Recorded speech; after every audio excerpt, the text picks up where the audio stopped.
Happy Hump Day, Tampa Motormouth in the zone behind the microphone. Joel Verlin here with you, getting ready to just do a Week 11 whip around. Of course, the main story has to be, of course, Jamar Chase in the press conference after the game denying that he spit on Ramsey. The NFL, of course, scrutinized the entire game, determining that, in fact, he did. And then he appealed, saying he didn't spit directly in his face. If he would have spit at him, he would have spit directly in Jalen Ramsey's face. His appeal was denied, so he is now going to be suspended one game as, definitely going to miss him. I know at least one of my fantasy leagues, so just a little bit of craziness. All of a sudden, the spit happened between Jalen Carter and Dak Prescott way back, it seems, in the mists of time. Of course, that happened in the beginning of the game, so the offending player was ejected, and the entire game counted as their suspension. But pretty expensive penalty for Jamar Chase, as before bonuses, that's $448,023. After bonuses is something like $500,000 some odd dollars. It's cray. That's a very, very expensive spinning. So and then we'll start off, of course, with the Thursday night football game that was. Well, it wasn't much of a game for the Jets. 27-14. Trevion Henderson running wild again for the second game row, but looks like Ramondre Stevenson may be back in action. So the Trevion Henderson era, or at least dominance, might be over, kind of like when Rico Dowdle was running wild before Chuba Hubbard came back, but then Panthers finally realized Rico is the man. So, Jets win streak is over. Patriots are them, and they are dangerous heading into Week 12 with 9 wins. Jets, not so much. Their 9 is on the other side of the dash. And just this week, a change in quarterbacks. It's going to be Tyrod Taylor, as apparently the Justin Fields era is over. Then we go to what hopefully is the last flippin' international game with Sunday morning football. That I was joking about it on social media, saying we apologize in advance just because we know how bad some of these games can be. It actually turned out to be not a bad game. As far as a football game goes, went to overtime. Dolphins won the thriller. Not a thrill if you were hoping Jalen Waddle was going to get you some fantasy action. But everything went to Ollie Gordon, and so you're going, where are the touchdowns, brah? Well, not for Jalen Waddle, and not that game. So after the victory, Dolphins winning again? What? Is this a parallel universe? Dolphins quarterback Tua Tagovailoa was asked about where else he might want to play now that he's played in Frankfurt and Madrid. And Tua said, shoot, it'd be pretty cool to play in Jerusalem. That'd be sick. And then Mike McDaniel ended up getting into the act of sneaking into the press conference into the second row, asking Ollie Gordon, tell us about how well you're coached. So Dolphins gotta love the Dolphins when they're winning, and maybe McDaniels really did troll those Bills fan with that video that was going all over the internet. Then we go to, of course, the early slate, and falconing again has once again, you don't know which Falcon team is going to show up. The team that can beat and shock the Bills, or the team that can lose to the flippin' Panthers in overtime, because Falcons fall to the Panthers 30-27, and add injury to insult. Because, not only is Drake London going to miss some time with the injury, but Penix Jr., Michael Penix Jr., feared to be done for the season. And now, it's confirmed, because buckle up, Captain Kirk is going to be for the quarterback for the Falcons coming next week. Boy, And when that happens, Drake London this season with Kirk Cousins behind the center. Last 7 games with Cousins at quarterback was wide receiver 15, average finish, wide receiver 34. And Michael Penix Jr. has now had 5 season-ending injuries in the last 8 seasons since he played in both college and the NFL. Ouch. Then we go to a game where you're used to it. Buck fans, you're used to this mid-season slump. You are used to it. I'm used to it. I know if you've been a Bucks fan for any length of time, just buckle up. Because you were thinking, night before, no Kincaid. Okay, 1 less target for Josh Allen. No Coleman. What? So no Kincaid, no Coleman. Well, that's no problem for Josh Allen. He's still got the Bucks for 6 flipping touchdowns. 6. Let me say it again. 6 flipping touchdowns. Bucks defense has stopped. Would you like to start them again? Abort, retry, ignore. So, yeah, of course, afterwards, because with the whole very surprised Keon Coleman, because the Dalton Kincaid, a bit of a surprise, but the Keon Coleman healthy scratch really shocked everybody, and apparently he was missing something by being late. He was being late to a team meeting. That's what caused him his healthy scratch, as Dean Dawkins said in the post-game presser. Okay, yeah, everything is cool, but it's time for him to grow up, and he knows it. Of course, there's a longer soundbite there, but yes, apparently has happened before. It's not the only time. So, yeah, no Kincaid, no Coleman. Josh Allen's like, yeah, like the I'll do it myself. Yeah, but down go the Bucks.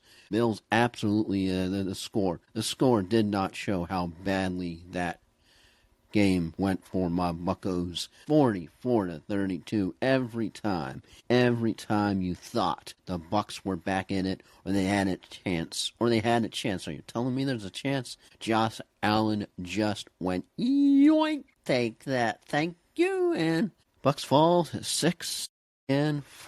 But the Falcons lost.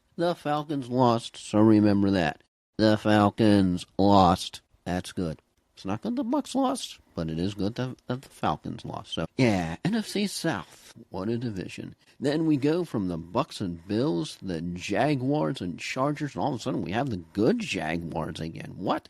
35-6, absolutely spanking the Chargers. Just Justin Herbert all of a sudden. What the bleep is going on? Lad McConkey is back to being sad McConkey. Yeah, that's just not what you expect to see from the Chargers after that start. Now, and then all of a sudden the Jaguars did absolutely fantastic time by beating the Chiefs on Monday Night Football and winning the skid. Now all of a sudden, now they're back. Now the Chargers, who were on in Fuego, are now getting the polar vortex. It'll be interesting to see what the true identity is for both of these teams. Who are the real Chargers? Are they good? Are they bad? Excuse me, and who are the real Jaguars? Are they good or are they bad? With both of these teams, I really don't think we have the answer to that question.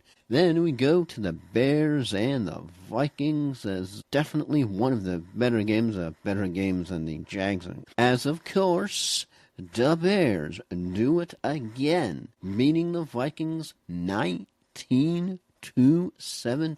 And in case you were wondering, how bad a coach was Matt Eberflus. Ben Johnson, 11 games into his head coaching career, has exceeded the number of road wins with 4 that Matt Eberflus had in his 2.5-year career. Let that sink in. Eberflus was not good. Bears are good, 7-3, and Vikings, and I didn't know what Ryan was talking about with the whole 9 thing till I saw it. And I'm like, okay, that's cringy. Do we want to hear any more? 9. And Packers and Giants. The Packers survived the Jameis Winston experience such as it is, because it's the Jameis Winston experience, and boy, very, very eloquent and interesting and energetic for press conferences and to get people all wired up and fired up. Electric on the field. It can keep both teams in the game. Hey, we've never heard that one before. But oh boy, Packers kind of get banged up in this game as Jordan Love exited, but then came back. Josh Jacob exited. I don't believe he came back, but apparently it is not season ending, so at least that's the good news as far as that one is concerned. I mean, Romeo Dobbs got a little bit dinged up. But, yeah, Packers escape. How about the Giants? All the craziness going on with the Giants. Carter, the sleeping. He was suspended for 6 plays for this game. And they never really told you why. And you sort of had to be a detective and figure everything out, like what happened. And it got on the back page of the New York Post. And then the craziest thing is that here's Abdul Carter, who's already in trouble and already got suspended for 6 plays, basically. And now all of a sudden you have Abdul Carter and Cam Scatteraboo at a Monday Night Raw event getting into a altercation. And even if it's a fake altercation, it's still scripted. Why is somebody who is going around one of those contraption who just had one of the most ridiculous injuries that you never, ever want to see again? I mean, I'm talking ever. That was just one of those you're like, why are you getting into a shoving match with somebody that something could happen? You have to imagine the front office was making a call to somebody when all of a sudden that came up on somebody's radar. Not exactly what you would call good decision making there. No. And speaking of good decision making, I covered it.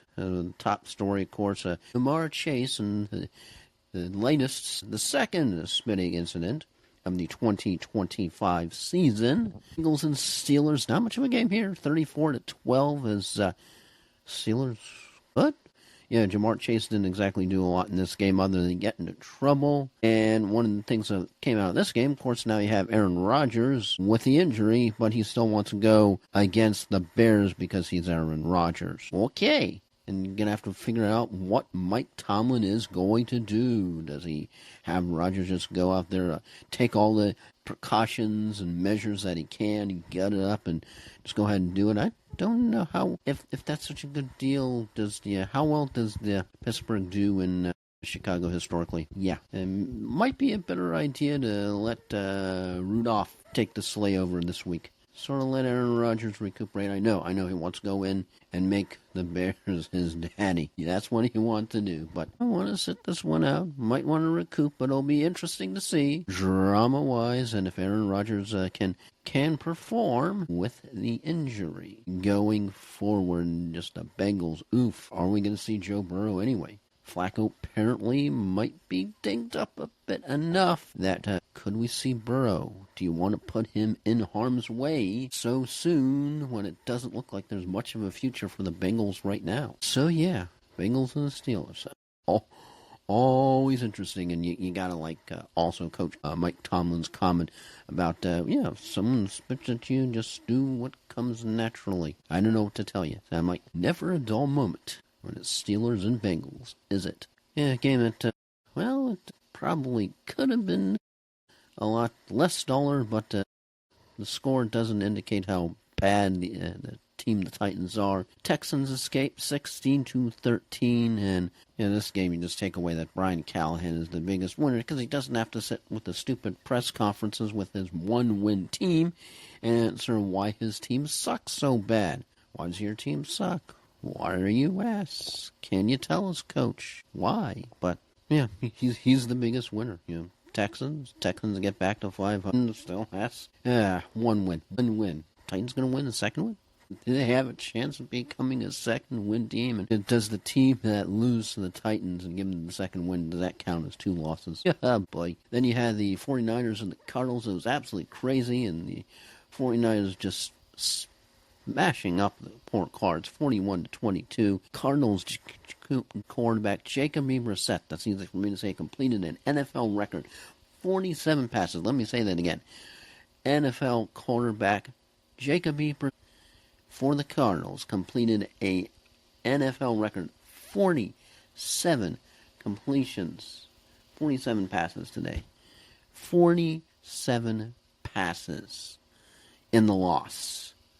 Not a win, a loss. Not the game. We're talking about practice. Jacoby Brissett, 47 passes. Yeah, that shorts your brain out. You go, okay, well, they did that many passes. Surely they won. That would be like the Padme meme. You threw for 47 passes, but you won, right? Right? But yeesh, and not good news if you have Ricky Pearsall sitting there on your IR or your bench, and you're just kind of going, yo, what up, Ricky Pearsall? Dealing with that knee.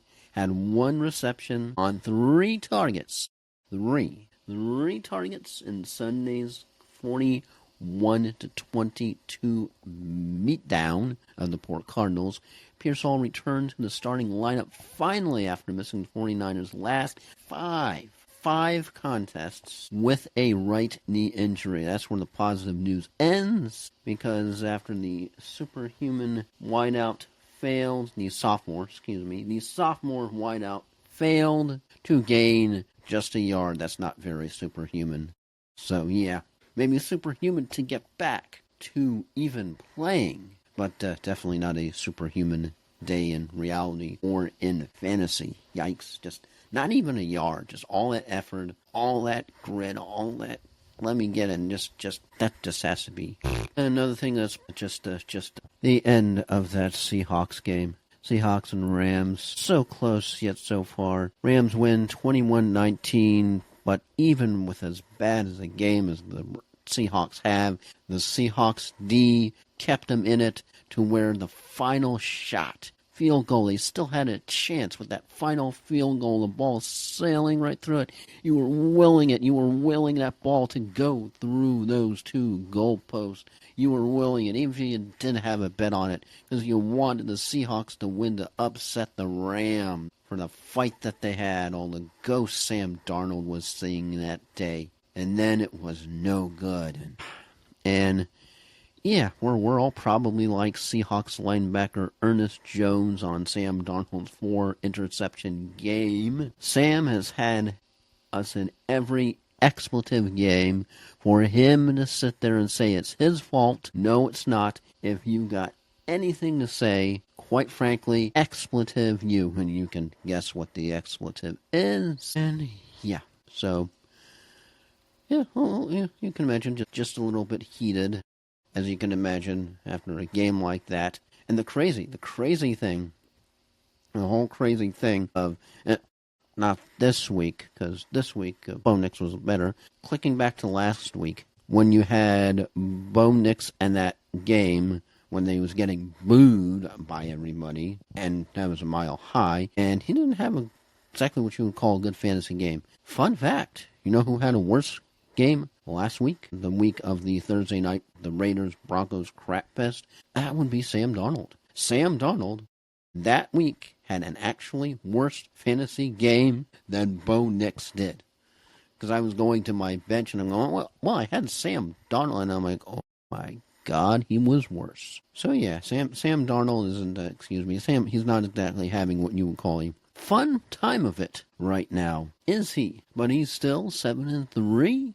Rams now 8-2, and oh boy, my Bucks get the Rams this week on Sunday Night Football. Boy, that's going to be something. Not sure what it's going to be, but it's going to be something. Speaking of something, you had the Ravens going to Cleveland, and for a while there, it looked like the Ravens weren't going to win that one, but they pulled it out, and you had at least 5 games like that. All of a sudden, you're going, well, this team doesn't look like it's going to win, but then all of a sudden, then they pull it out.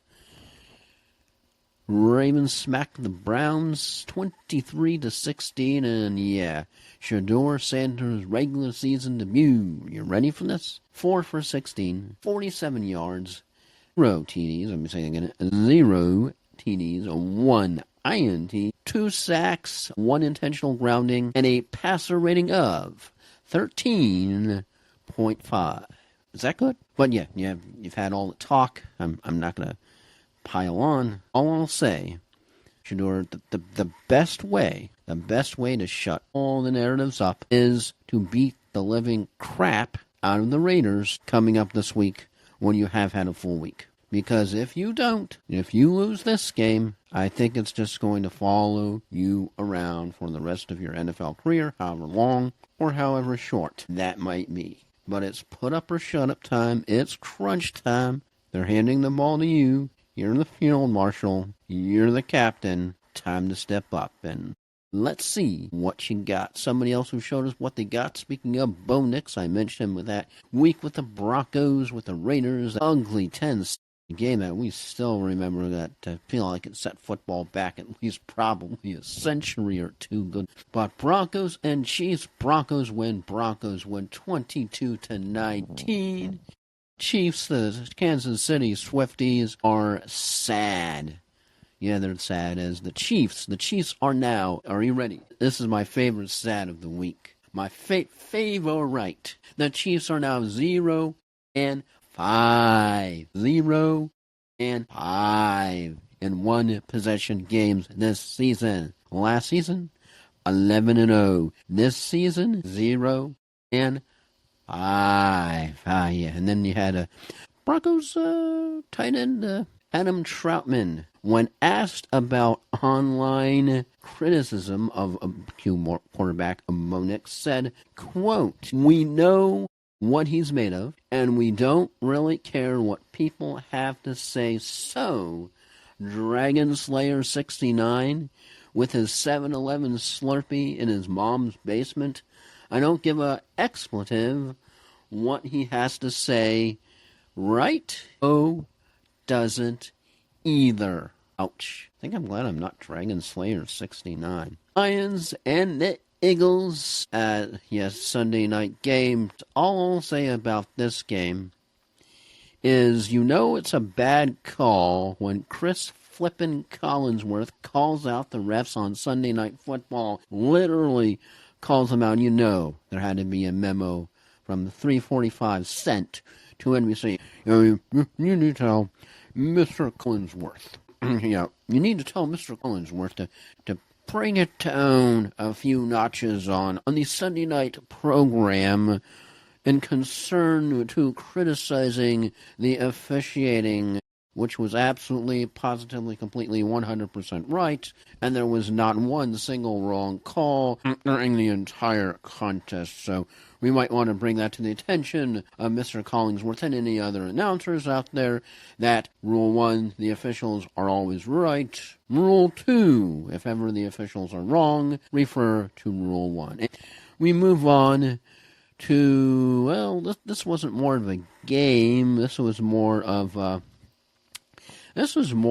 a memorial service, of course, for Marshawn Nealon, a 24-year-old Cowboy defense player who very tragically took his own life last week completely out of the blue, just 3 days after a Monday night football game when he scored a touchdown. All of a sudden, somebody at the top, at the literal, what many people would be thinking at the pinnacle top, being a football player, being with somebody, getting ready to bring a new life into the world, and something happened, and his life came to a tragic end. You had all of the games with the moment of silence, and this one, you had the Cowboys pull together. Well, most of them, we'll get to that in a second, pull together and absolutely, totally, completely own, and absolutely dismantle and decimate the poor Raiders. 33-16, not much of a game. I really watched just for the first half because I knew fantasy. I was up with my Drake Mate team. I was up by 6, and I was like, okay, yeah, we won this one. All my players are played. They still have George Pickens. That means I lost. So, because I knew, because I was looking at all of George Pickens' game logs, and just, sort of, that's when you say that word, because you knew.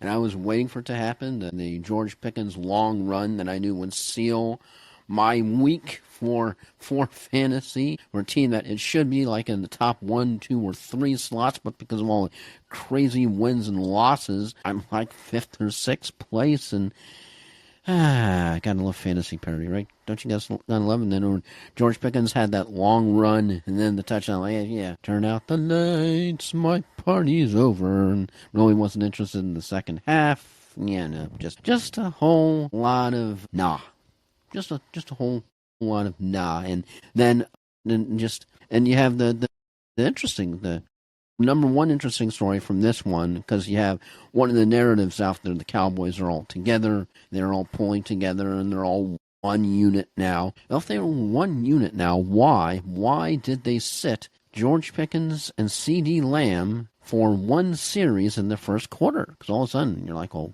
how come they're not out on the field? What's going on? And it was very nebulous, because all it says they were missing something. Well, what were they missing that caused them to be sit for one series? Absolutely wild, absolutely crazy.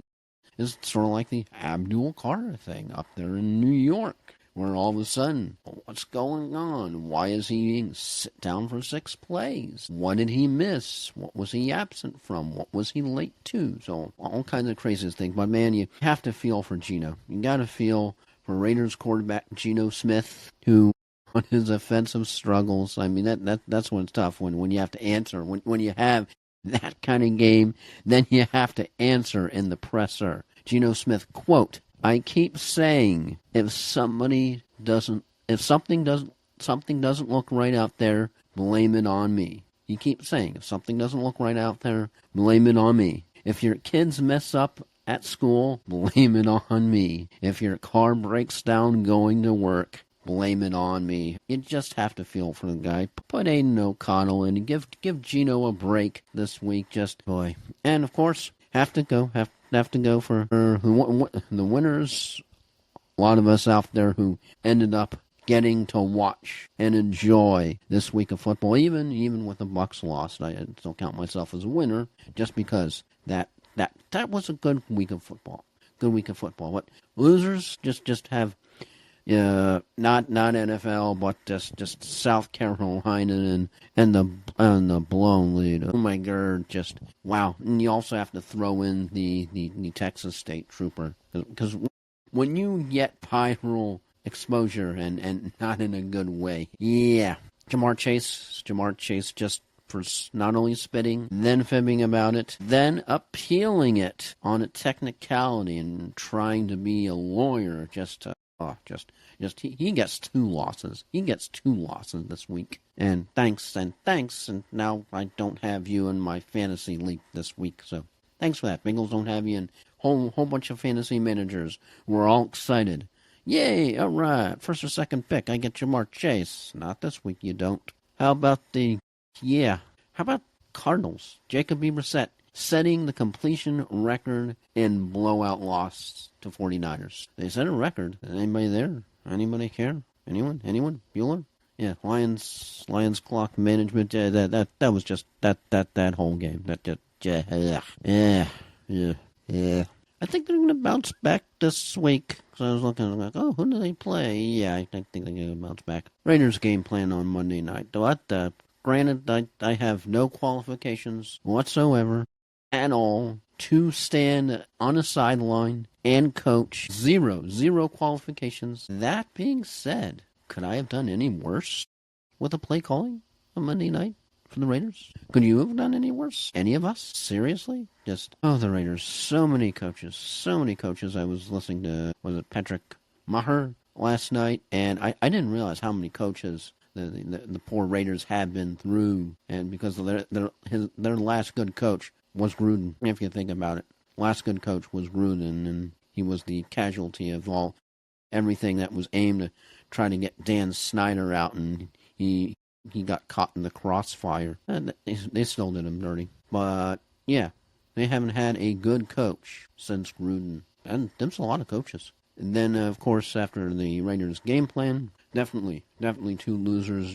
Just I don't want to put Cam as a loser, Cam Scadaboo and Abdul Carter for going on Monday Night Raw. Why? Abdul Carter is already got in trouble, already in the press, and everyone's wondering, you're already in trouble, you're already in the doghouse. Why are all of you sudden on Monday Night Raw? Isn't that being rewarded for doing excellent things, for excellence, not being injured or not doing things that are of excellence? So yeah, and why is Cam getting in part of us, even if it's a scripted altercation, you got to believe front office somewhere is going, why is Cam getting into a scripted fight with somebody when he's supposed to be recouping and recovering? Of course, Lamb Pickens, once again, for having to sit out a series in the first quarter. Why? So, yeah.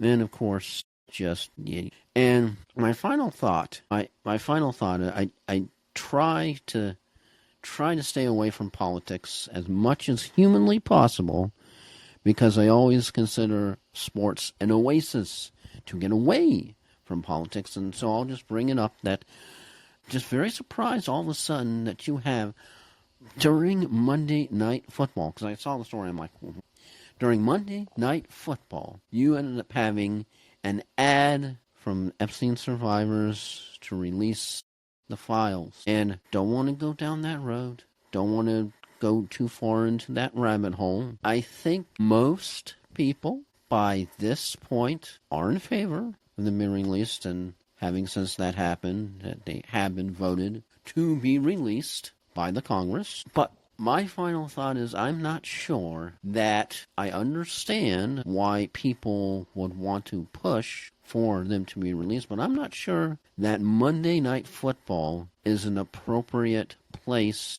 for an ad like that to occur. And not only an ad like that, I mean any kind of political ad. When it's during election time, I don't think you should have any kind of political ads during Monday Night Football or other prime time football games. I don't think you should have an ad about the files. You have all ages watching. It's just not something that I find that's appropriate. I understand why. I understand why people think that it's something that you should be made aware of, that something should have been released, because I think at the time the ad was out there, things had not been released as of yet, but just, once again, while this is something that needs to be addressed by any stretch in the imagination, needs to be addressed, people need to be held accountable for, so on and so forth, there's a time, there's a place. The evening news, political talk shows, whether right, whether left, but I do not think Monday Night Football, even an ad, is the right time and a place for something like that.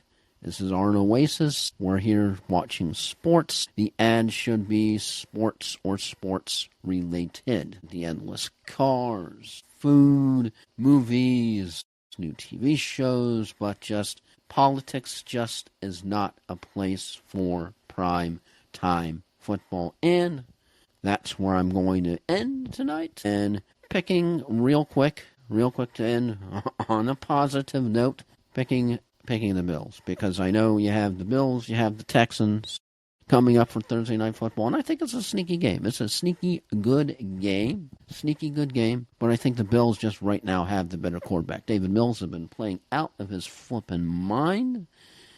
Texans just missing Joe Mixon, because I just saw there was a story that timeline for Mixon to come back, it's gray. What does that even mean? Just say he's not coming back this year. Just say he's not coming back this season.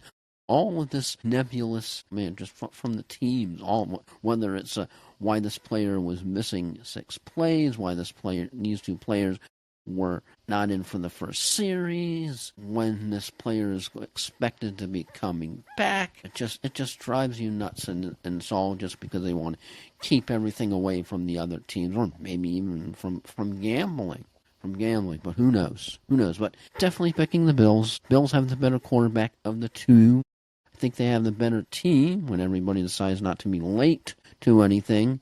Kincaid will be back. Hopefully Keon Coleman will be on time for everything, so he can be in there. So it's the wheel of Gabe isn't the only receiver, but I'm picking the Bills. Bills are the stronger by far of the 2 teams, while the Texans would not surprise me, especially with how this last week has gone.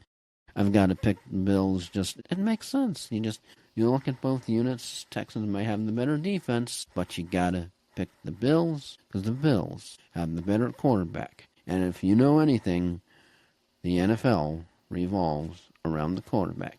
And that's it for me. Hope you have a fantastic Wednesday evening. We'll be back with Flying Ryan tomorrow with the Week 11 whip around. And then Friday will be Week 12 picks. And and we'll see if I have any hope. I have any hope at all with my Guillotine League because I'm just down to the last three. Yes, I know you don't care about my fantasy teams, but made it to the last three teams. But this probably my luck has run out because I look at the point totals for the other two teams that I'm still with. I'm like, I'm probably El Dunzo. This week I did some waivers. I picked up Drake May because I'm starting him instead of Baker Mayfield because that LA Rams matchup does not at all fill me with confidence for the Bucs. I'm also starting Stephon Diggs. I'm counting on the Patriots to absolutely go nutso against the Cincinnati Bengals because they don't have a defense. Their defense is non-existent. It's paper tissue. And I'm also starting JSN. So I'm hoping for such an incredible point output that I become the second place team and the other team becomes a third place team and they get chopped. Because with the Guillotine League, the lowest point of that week gets chopped and removed from the league, and all their players go to the waiver wire. So, we'll see if I can pull off a miracle of miracles. And that's it for me. Hope you have a fantastic rest of your hump day as the sun has dipped below the horizon here on the East Coast. And we get ready for Wednesday, who transition into Thursday night football. And I drafted a fantasy basketball league. Haven't done that in a while because everybody who knew with the names was pretty much injured. Yeah, because what I heard on Mad Dog Russo that, 20, I think something like 40 players who make about $20 million, or that was the quote, and they're all injured. So I'm like, yikes. But because everyone is going through like injured. Okay, and I am really wrapping things up. I'm really shutting up as I'm seeing my personal timer blink red. So remembering back to the days of Toastmasters. So take care, and I'll see you mañana.